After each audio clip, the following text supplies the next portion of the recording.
So there's this new robo-racism trend with all these skits and things online where people call advanced robots or AI droids clankers and discriminate towards them like an old white man would do in what we hope were days past. I think it's interesting to sort of consider why this is happening. I think it's partially happening because there's a lot of tension regarding AI and how it's affecting our lives. From employment to art to learning to companionship and everything in between. I think there's a bit of resentment and reasonable concern going around right now. You hear about a movement to keep these things mostly human focused. Leave art to the artist, ethical AI, so forth and so on. And this is fine. But there's still a bit of annoyance nonetheless. Secondly, racism has traditionally been used to suggest that someone is less than another due to innate characteristics. Often historically goes so far as to suggest that people who are not like us are not human, which has been used to justify certain attitudes and actions. It actually makes me think of the common fears that spout up in one form or another whenever immigration comes up historically, or even in modern times.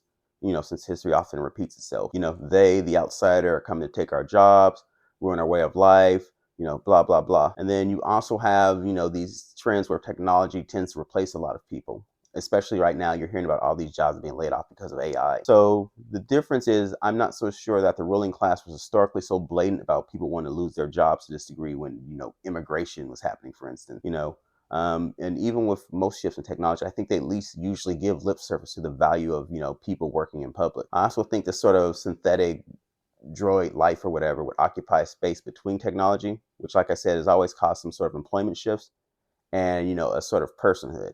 Admittedly, that's given, that AI becomes advanced enough. However, but in the case of robots, it's a little bit different in the sense that they aren't like us in a very specific way.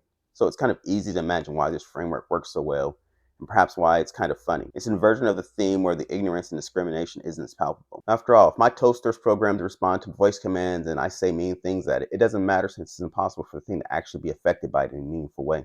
After all, robots aren't human, they'll never be human, and it doesn't really matter how advanced they become. Although I say that, I believe one can kind of be human and not be human at the same time. Think about it this way. Superman is very human, but he's not a human. His biology is different, but the way he thinks and feels is functionally no different than a human being. We're perhaps more readily able to accept his humanity because he looks like us. But at least in fiction, we often learn to accept or consider others as human who are anthropomorphic, but with a wider biological gap between us and Superman. Like the Ninja Turtles or Turtles, most people would say that they are human in the sense of how they think, feel, and act. I think we get weird around synthetic stuff because we can't easily accept inorganic forms as capable of actual sentience. We struggle to see them as, persons in a sense. Transformers, for instance, are actually inorganic aliens. They have a god and stuff who actually created them.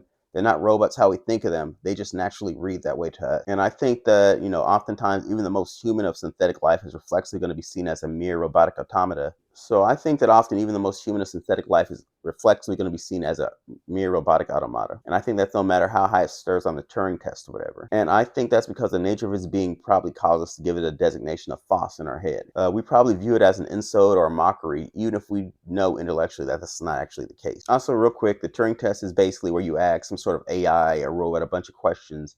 And if you couldn't tell that it was AI, or if you felt that's an answer a human would give, the AI might be considered to have human intelligence or something along those lines. Slight digression. I also remember there have been arguments that many of the droids in Star Wars might function due to the fact that they seem to exhibit extremely advanced intelligence, agency, and feelings, but they're technically compelled to obey people by various means. Now that I come to think of it, wasn't there a bit of an outcry where Lando was dating like a free droid or something in the Han Solo movie? I'm not going to push that line of thought further, I'm just noting it. So yeah, while I'm not particularly upset by this trend, and I find it kind of amusing if I'm forced to be honest, but technically it's kind of strange and interesting if we really sit there and deconstruct it.